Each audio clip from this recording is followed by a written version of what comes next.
Fala, torcida vascaína, Felipe Tiru de volta na área para falar um pouco aí sobre a política do Vasco. Pois é, vocês têm me cobrado muito recentemente para eu falar sobre a política do Vasco, em que é uma coisa até curiosa, né? Porque esse canal aqui surgiu junto com o começo dessa administração do Eurico Miranda aí, né? Dessa volta do Eurico Miranda para o Vasco. O canal foi lançado em janeiro de 2015, que é quando o Eurico estava começando o seu mandato, né?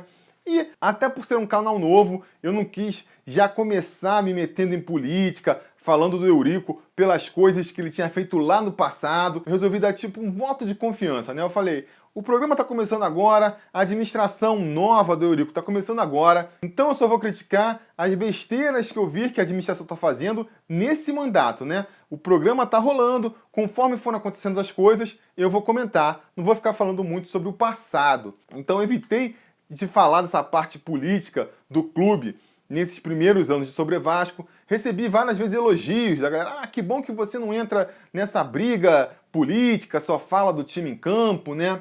Eu não sei, acho que naquela época a torcida estava mais rachada ainda, né? Entre uma parte da torcida que já não levava a menor fé no Eurico e uma parte que ainda depositava esperanças, né? Caiu na bravata do Eurico, de que com a volta dele os bons tempos voltariam, né? Eu realmente não gosto muito de falar da parte política, prefiro falar do futebol, né, jogado, se o Nenê deve ser titular ou não, se a gente deve jogar com 3 zagueiros, com 2 zagueiros, onde a gente precisa contratar, como o Vasco deve jogar fora de casa, essas coisas de campo são as coisas que atraem muito mais. Mas não tem como a gente deixar de falar da política do Vasco também, porque ela influencia diretamente no campo, né? Não tem como falar sobre uma solução para a zaga sem comentar que o Vasco só contratou zagueiro ruim, que o Vasco não fez um planejamento, se desfez da sua zaga titular de 3 anos e de repente teve que contratar 2 zagueiros na semana seguinte porque viu que estava sem zagueiro, né? Aí contrata jogador da China e o jogador vem fora de forma e de repente a gente vê ele entrando em campo, substituindo o outro.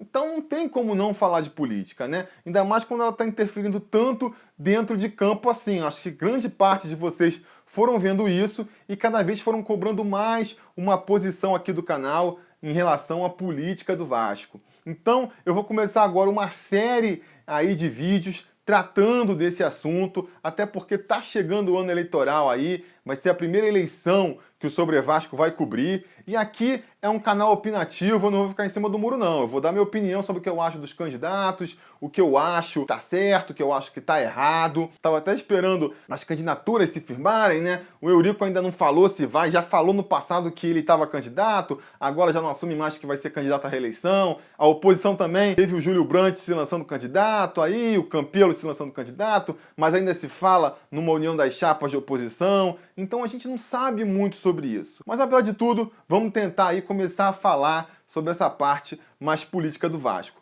Muita gente me pergunta que candidato eu apoiaria, se eu gostaria de ver Júlio Brandt, se eu gostaria de ver o Fábio Campelo, quem eu gostaria de ver como presidente. E o que eu costumo responder, e é pelo que eu vou começar aqui essa parte mais de análise política do Vasco, que eu não tenho um nome preferido, eu tenho características preferidas. Eu tenho aqui uma imagem de como eu gostaria que o presidente do Vasco fosse e a partir dessas características eu vou tentar encaixar aí o candidato que se aproximar mais delas, né? Eu acho que o clube do Vasco, aí o Clube de Regatas Vasco da Gama, precisa ter um administrador, uma gerência, um presidente que seguir por 3 princípios básicos, que são democracia, transparência e modernidade, que pode ser tudo resumido até numa palavra maior que é união.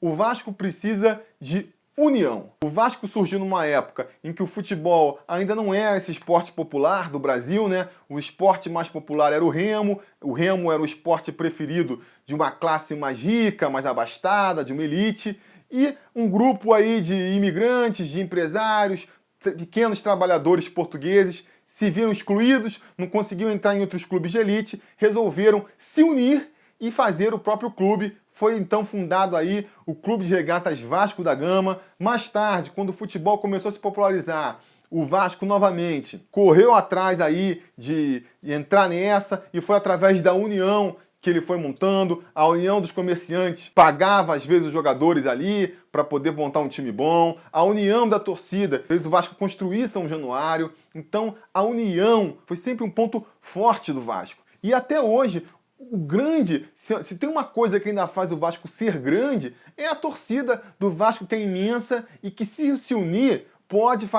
pegar o time do Vasco, que hoje não está à altura do clube e da torcida, e botar ele de volta no seu lugar de direito, né? Agora, como é que você vai pedir união de uma torcida em volta de um clube, se na prática o clube é comandado por uma pessoa só, por uma família só?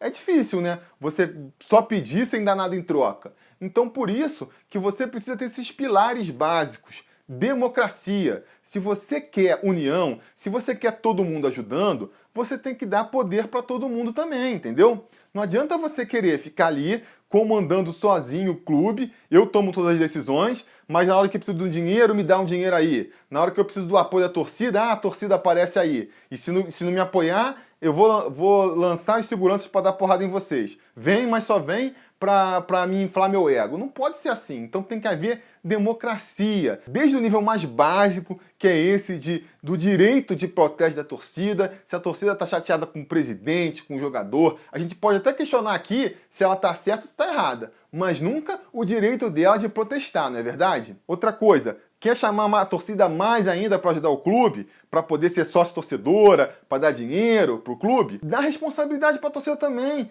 Dá o direito de voto, o torcedor poder votar em quem ele acha que é melhor. Se você fizer isso, você vai estar chamando todos os vascaínos do Brasil para participarem da política do clube, todo mundo se interessar, todo mundo procurar saber mais quem é o melhor e aí, justamente, chamar mais essa união aí. Não só em termos de torcida, mas em termos de administração mesmo. Será possível que uma única pessoa, ela pode ser o melhor vascaíno para cuidar da parte financeira do clube, e essa mesma pessoa é o melhor vascaíno para cuidar da parte administrativa, e para cuidar da parte esportiva, para cuidar da parte do marketing?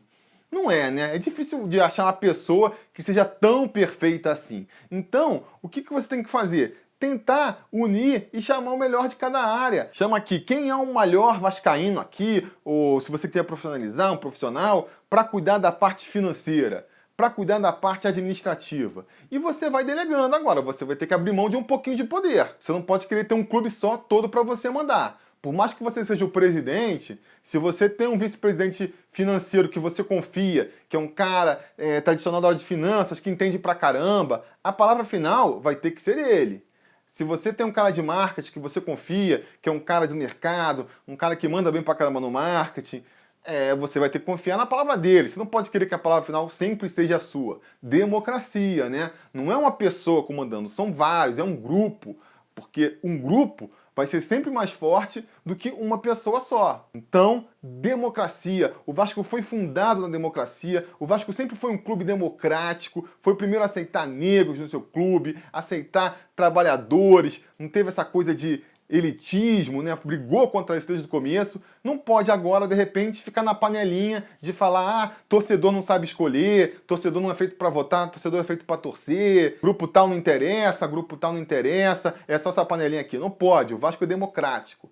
E para ser democrático, tem que ser transparente, tem que parar de ficar essa coisa escondida do Vasco. Ninguém sabe exatamente quanto o Vasco deve, ninguém sabe exatamente como é que as coisas são decididas no Vasco, é tudo uma caixa preta, as contas do Vasco vão se acumulando e não são aprovadas, nem lá dentro do próprio Conselho Deliberativo do Vasco ali, as pessoas sabem direito, falam de fazer auditorias, e no final não tem auditoria nenhuma, ninguém sabe a situação do Vasco. Então tem que ter também essa transparência, é fundamental. Até porque se a gente for fazer uma democracia, chamando os sócios para poderem votar também, para escolher os presidentes daqui para frente, os sócios precisam saber a situação do clube, né? Se está bem, se está mal, se está mais ou menos, e para isso é preciso transparência. E finalmente, outra característica que virá fatalmente, se você criar um clube mais democrático, mais transparente e com mais união, é fazer um clube moderno, porque as ideias, as melhores ideias que vão surgir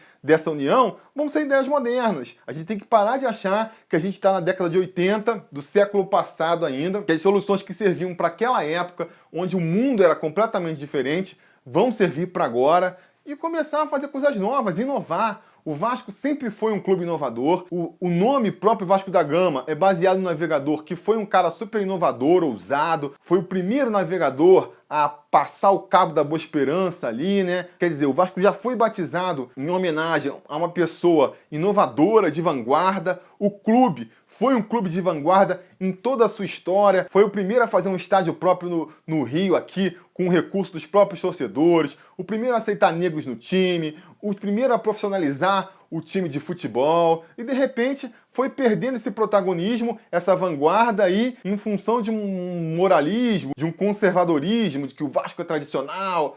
O Vasco é tradicional, mas a tradição do Vasco é inovar, é puxar as inovações no futebol, dentro e fora de campo, e a gente tem que recuperar isso aí. E se a gente chamar os melhores profissionais de cada área, com certeza a gente vai voltar a ter isso aí também. Então, gente, é isso que eu quero.